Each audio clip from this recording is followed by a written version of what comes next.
અધિતર્ક જે છે બોર અધિતર્કના આધારે આપણે હવે સૂત્ર મેળવવા જઈ રહ્યા છે જેને કહેવાય છે ન્યુક્લિયસની ત્રિજ્યા અને ઉર્જાના સમીકરણો. તો ગઈ વખતની જે થિયરી છે બોરના અધિતર્કો એ થિયરી જે છે અને કન્ટિન્યુ આપણે એડ કરી દઈશું એમાં આ જ વસ્તુ. ખાલી ન્યુક્લિયસની ત્રિજ્યા અને ઉર્જાનું સમીકરણ મેળવો બોહર મોડેલના આધારે એવું પણ પૂછાય છે. તો ચલો કહી દઈએ છે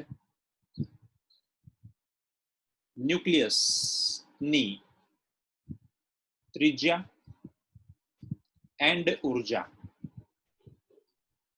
શોધો. હવે સૌથી પહેલું બોહર મોડેલ જે છે એની મર્યાદામાં પણ આપણે અહીંયા આગળ ભેગા ભેગા લખતા જઈશું. સૌથી પહેલા બોર જે છે નિલ્સ બોર એણે આવી રીતે વિચાર્યું કે આવું એક મોડેલ હશે કે જ્યાં ઇલેક્ટ્રોન જે છે એ વર્તુળાકાર માર્ગે ગતિ કરતો હશે અને એનું ન્યુક્લિયસની અંદર એનું સમગ્ર દળ કેન્દ્રિત હશે. ઓકે, આ એનું ન્યુક્લિયસ અને બહારના વિસ્તારમાં ઇલેક્ટ્રોન છે. આ જે છે એ એની ત્રિજ્યા છે. તો આપણે આગળ જે ઉર્જાની થિયરીની વાત કરતા હતા કે જ્યાં સૌથી પહેલું સૂત્ર લખતા હતા કેન્દ્રગામી બળ ઇઝ ઇક્વલ્સ ટુ આપણી પાસે છે mv² ભાગ્યા r, જેને હું નામ આપી દઉં છું નંબર 1. અને બીજું સૂત્ર છે જેને આપણે કહીએ છીએ વિદ્યુતીય બળ, જેને કહેવાય છે E² અપોન 4 પાઈ ε0 r². તો આ જે છે બંને એ આપણે ઓલરેડી આગળ વાત કરી ચૂક્યા હતા. એ જ થિયરીનું સૂત્ર છે જેને હું ફરીથી લખી રહ્યો છું. મેં તમને ત્યારે પણ કીધું હતું કે આ રિપીટ થશે. હવે સૌથી પહેલા બંનેને કમ્પેર કર્યા પછી મારે અહીંયા ત્રિજ્યાનું સૂત્ર લાવવું છે અને પછી કોણીય વેગમાનમાં પણ એની કિંમત મૂકી દઈશું. તો નંબર 1 ઇક્વલ્સ ટુ નંબર 2, કેમ કે જે છે થિયરી બંને બળની થિયરીઓ છે, એટલે કે બળને બાજુ લાગતા કેન્દ્રગામી બળ અને વિદ્યુતીય બળ બંને અહીંયા સમાન લાગે છે. તો વિદ્યુતીય અને આપણી પાસે કેન્દ્રગામી બંને સરખા થઈ ગયા. તો mv² divide by r is equals to તો E² divide by 4 pi ε0 into r². બંને બાજુથી હું અહીંયા r જે છે એ કેન્સલ થાય છે. તો સૂત્ર મને મળે છે v² ઇઝ ઇક્વલ્સ ટુ તો E² divide by 4 pi ε0 into m into r. તો આ જે સૂત્ર મળ્યું એમાં હું એવું કામ કરી નાખું છું કે એને v ઇઝ ઇક્વલ્સ ટુ લખી નાખીએ. તો v ઇઝ ઇક્વલ્સ ટુ તો under root of E² divide by 4 pi ε0 mr. તો આ જે સૂત્ર છે એને હું નામ આપી દઉં છું સમીકરણ નંબર 3.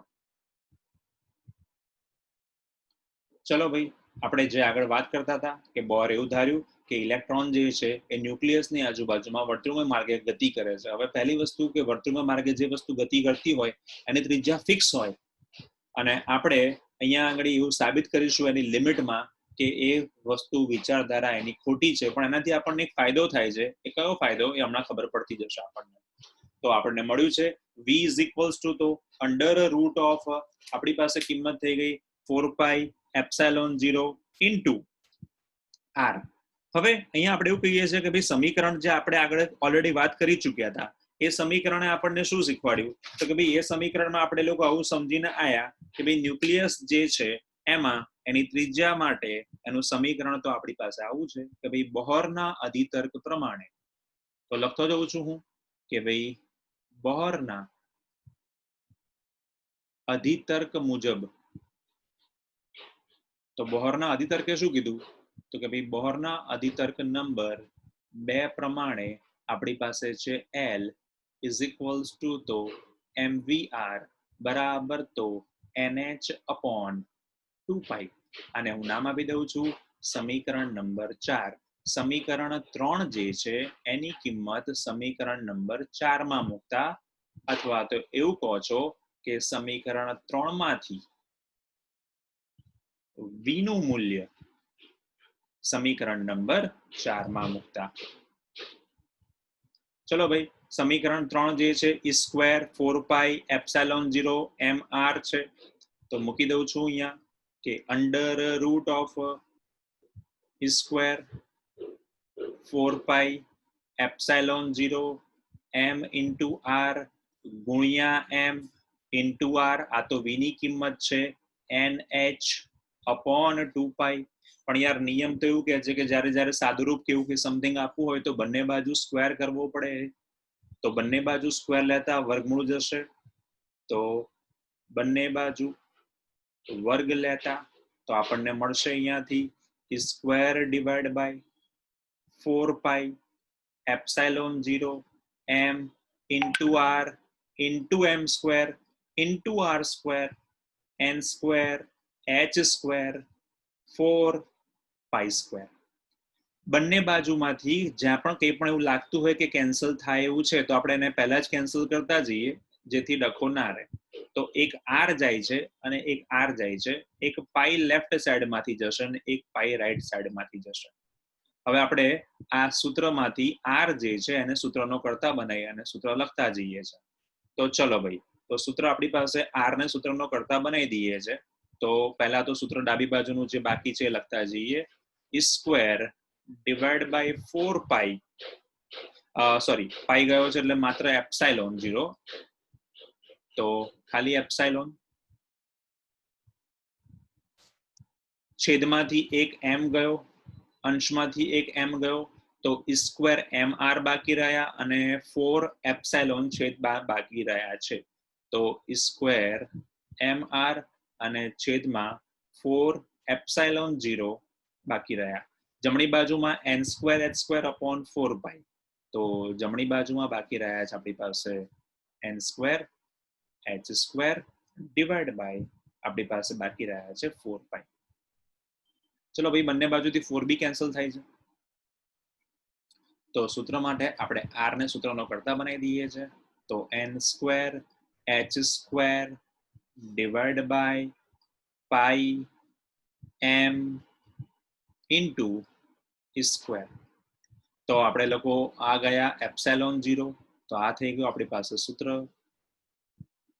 જેને કહેવામાં આવે છે ન્યુક્લિયસ ની ત્રિજ્યાનું સમીકરણ. તો આ થઈ ગયું આપણી પાસે ન્યુક્લિયસની ત્રિજ્યાનું સમીકરણ. સિમ્પલ સૂત્ર છે, ખાલી આપણે લોકો આગળ જે સૂત્ર મેળવી લઈએ આયા હતા એ જ સૂત્ર થઈ ગયું. તો ન્યુક્લિયસની ત્રિજ્યા જે છે એના માટે આપણે શું કામ કર્યું? સૌથી પહેલા બળ છે એને કેન્દ્રગામી બળ અને વિદ્યુતીય બળ બંનેની સરખામણી કરી નાખી. બંનેના બળની સરખામણી કર્યા પછી આપણને ખબર છે v મળ્યો. બોરનો અધિતર્ક નંબર 2 વાપર્યો, જેમાં આપણે mvr બરાબર nh/2 મૂક્યા. એમાં v ની કિંમત મૂકી દીધી, સાદુરૂપ આપ્યું અને આપણે r ને સૂત્રનો કરતા બનાવી દીધા. તો n square h square epsilon 0 upon pi m e square.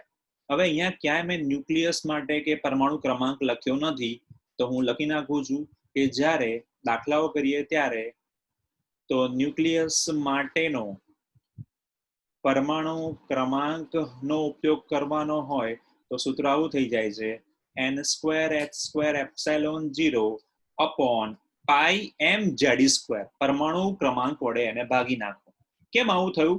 તો તમને થિયરી મેં ભણાઈ જરા આગળની, તો આપણે અહીંયા સ્ક્વેર લખ્યા છે, એની જગ્યાએ ખાલી આવું લખી નાખો કે ભાઈ પહેલો q1 બરાબર ઇલેક્ટ્રોન અને બીજો q2 બરાબર ze. આવું લખીને કરશો ને તો દરેક જગ્યાએ સ્ક્વેરની બાજુમાં z આવી જશે અને દરેક જગ્યાએ z આવશે એટલે આપણું સૂત્ર જે છે એ z ના સ્વરૂપમાં આવી જશે. તો યાદ રાખજો કે દાખલા કરતી વખતે પરમાણુ ક્રમાંક કેવું આપેલું હોય ત્યારે ન્યુક્લિયસની ત્રિજ્યા છે એ આપણી પાસે આવી છે r બરાબર n square h square epsilon 0. પરમાણુ ક્રમાંક છે તો છેદમાં z લખો, પરમાણુ ક્રમાંક નથી તો માત્ર પાઈ m e સ્ક્વેર. તો આ થઈ ગયું સૌથી પહેલા આપણી પાસે ન્યુક્લિયસ, જેને આપણે કહીએ છીએ એની ઉર્જાનું સમીકરણ. હવે એની ઉર્જા જે છે એની શું વાત કરવાની છે? તો આમાં આપણે એડ કરી દઈએ છે કે ભાઈ ન્યુક્લિયસની ઉર્જા. હવે આ ન્યુક્લિયસની ઉર્જા જે છે એ સૂત્ર મેળવવા માટે આપણે આગળ જે સૂત્ર મેળવીને લઈ આવ્યા હતા એ સૂત્રનો ઉપયોગ કરી લઈએ તો આપણું કામ પતી જાય. અને નંબર 1 કે આપણને એવી ઈચ્છા થાય કે જ્યારે જ્યારે પણ આપણી પાસે ઉર્જા છે એનામાં ફેરફાર થાય છે તો એને આપણે આવી રીતે બી દર્શાવી શકીએ કે ભાઈ E બરાબર તો HI. તો સૂત્ર લખતો જાઉં છું હું. તો આપણું સૂત્ર જે છે એને આપણે ઉપયોગ કરતા જઈએ કે ભાઈ બોરની ત્રિજ્યા જે છે એમાં આપણે લખ્યું કે ભાઈ આપણી પાસે સૂત્ર છે એ આવું સૂત્ર આવ્યું n square h square epsilon 0 પાઈ m z સ્ક્વેર. આમાં એક વસ્તુ એડ કરી દઈએ તો કોઈ કહેશે કે સર હાઇડ્રોજન માટે હોય તો શું કરવાનું? યસ, તો હાઇડ્રોજન માટેનું સૂત્ર છે તો લખી નાખું છું. એક્સક્લુઝિવ એમસીક્યુ છે કે હાઇડ્રોજન માટે n બરાબર પણ 1 અને z બરાબર પણ 1 હોય છે. તો હાઇડ્રોજન માટે પરમાણુ જે છે એનું સૂત્ર થઈ ગયું ત્રિજ્યાનું h²ε0 upon pi m square.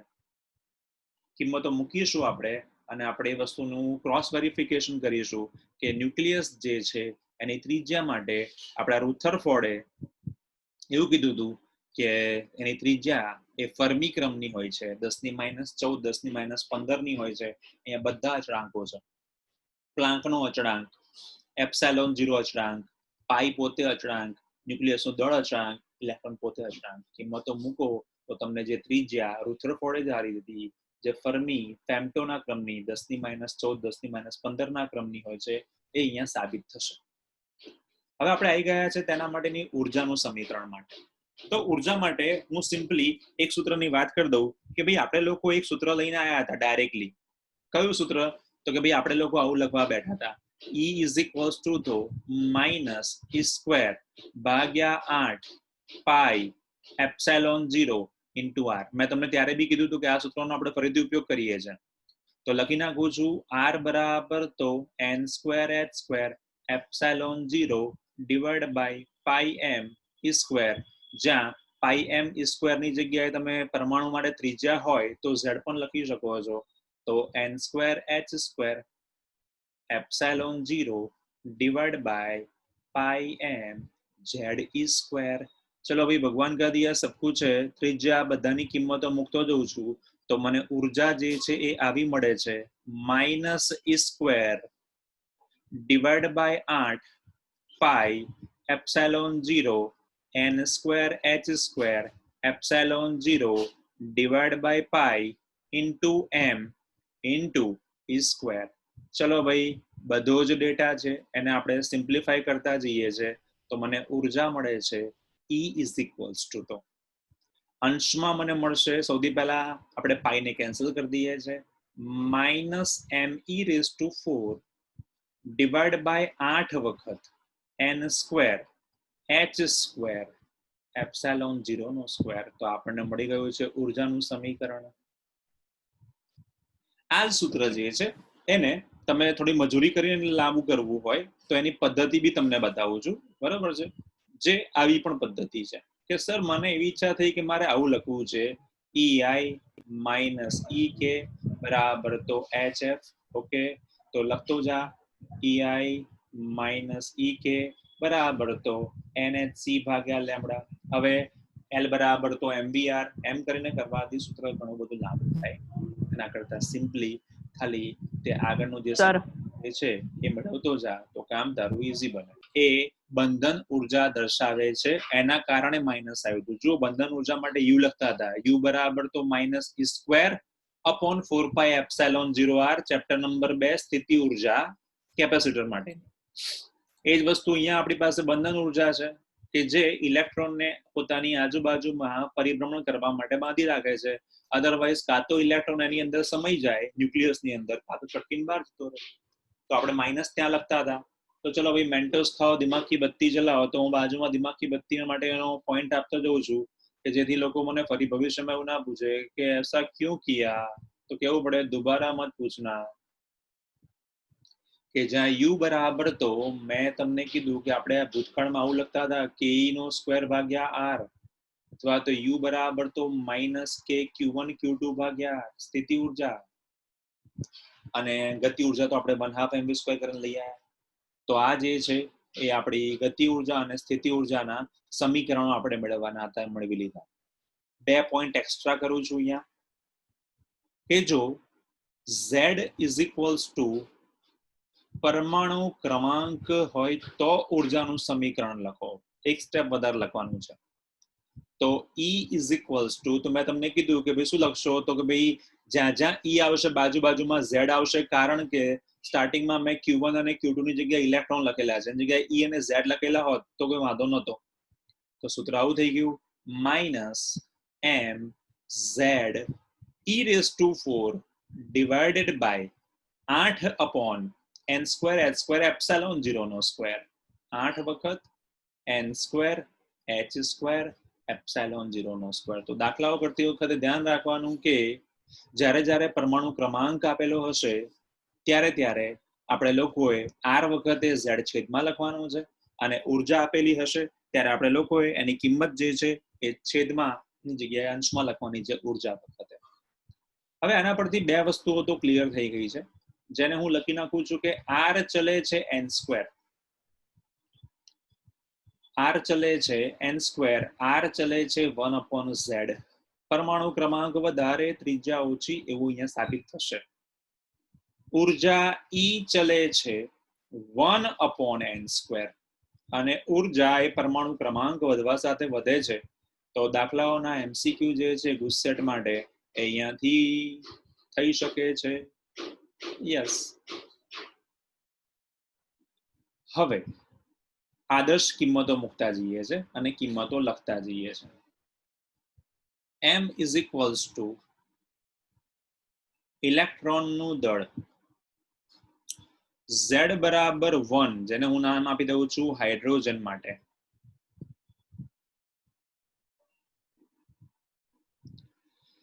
E = 1.6 ઇલેક્ટ્રોનનો વિદ્યુતભાર 10⁻⁹ કુલંબ, n બરાબર તો પહેલી કક્ષા છે હાઇડ્રોજન છે, h બરાબર તો 6.625 × 10⁻34 જૂલ ઇન્ટુ સેકન્ડ, અને એપ્સાઇલોન ને કહેવામાં આવે છે શૂન્યાવકાશની પરમિટિવિટી તો 8.825 × 10⁻12.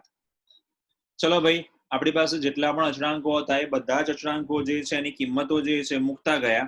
તો આપણને બધાની કિંમતો મૂકતા સૌથી પહેલી કિંમત જે છે એ મળવાની છે, અને આપણે યાદ રાખવાની છે, જેને કહેવામાં આવે છે અત્યારે E = 1 ના મૂકીએ, અત્યારે ટેમ્પરરી સૌથી પહેલા E = 1 નથી મૂકતો, અને એમને એમ કિંમતો લઈ આવીએ છીએ આપણે, એટલે એક સૂત્ર મળશે આપણને, જેને આપણે આવી રીતે લખીએ છીએ કે E = તો -13.6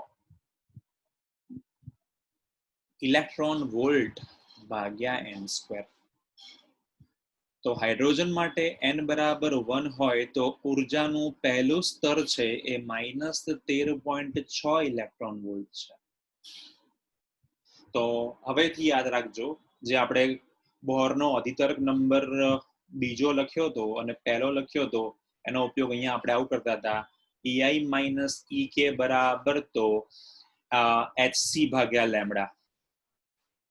તો જુઓ, n = 1 અને n = 2 લખી નાખું છું, તો મારી પાસે E2 બરાબર ઉર્જા મળશે -6.8 ની આસપાસ ઇલેક્ટ્રોન વોલ્ટ મળશે.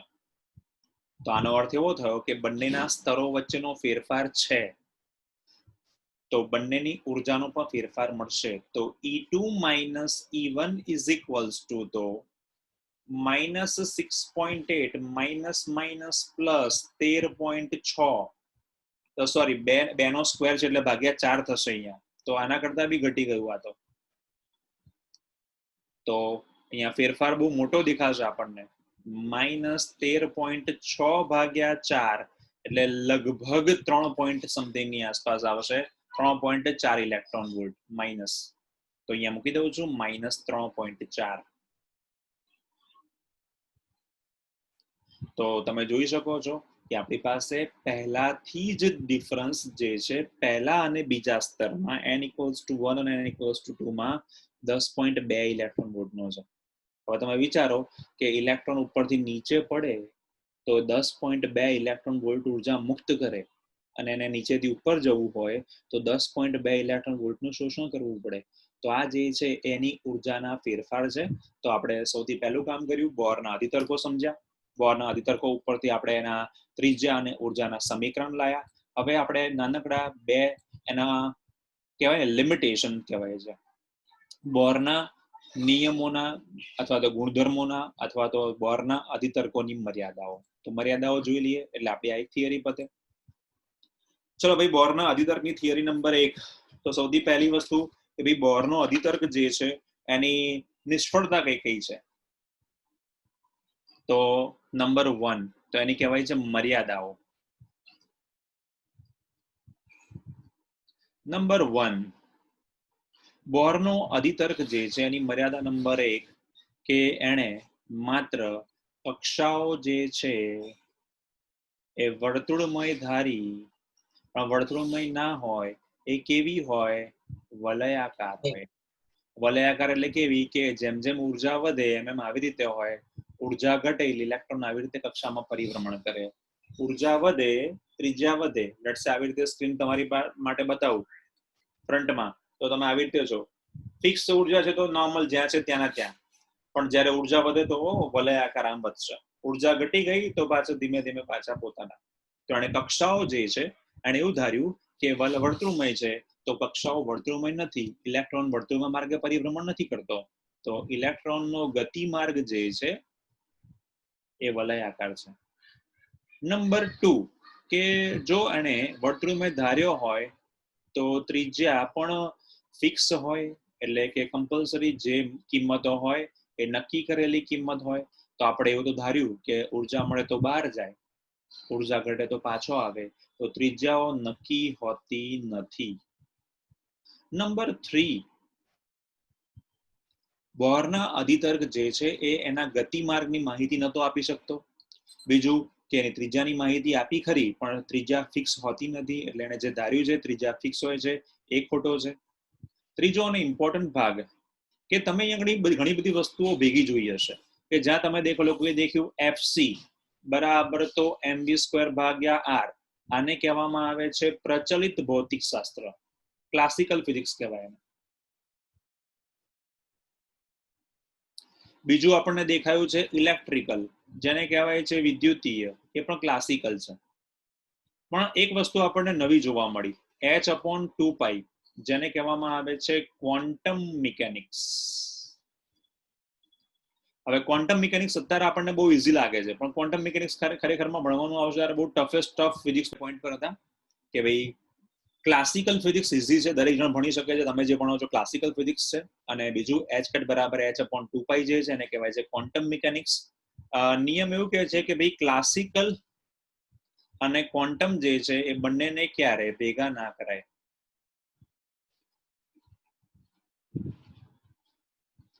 તો એને ક્લાસિકલ અને ક્વોન્ટમ જે છે બંનેને ભેગા કર્યા છે. ફિઝિક્સ એવું કહે છે કે બંને જે છે મિસમેચ કહેવાય છે.